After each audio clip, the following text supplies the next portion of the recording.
Semo Paulo, Kimi, pinapipila sa likod ng mga fans ni Park Seo-joon.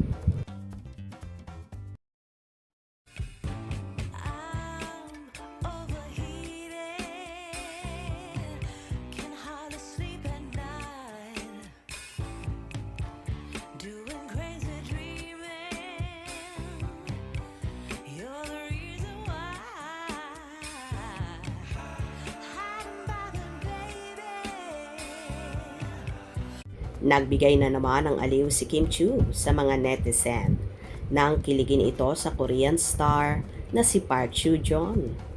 Viral ang panayam kay PSJ ng media bilang bagong endorsement ng isang produkto.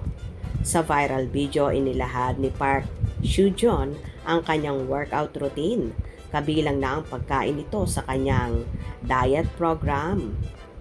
Hindi nakaligtas kay Kim ang post kaya naman agad itong nag-react kakabit ng video. Tumitili si Kim sa comment niya na super funny na kinilig sa kanyang idol. OMG, hashtag Park Seo-joon in PH again. O to the M to the G. Hello po, Anyong.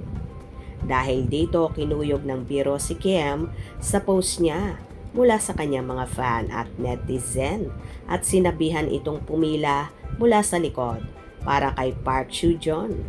At anak with Kim, mahaba na ang pila. Ibigay mo na sa amin si PSJ. May Paulo Avellino ka na naman eh.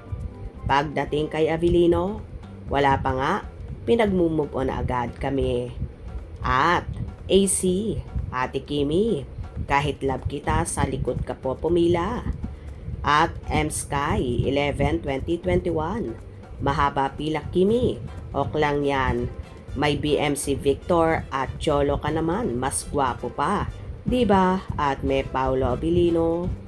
Naglabas rin ng throwback video ang ilang fan na tampok si Paulo na ini-endorso ang parehong brand.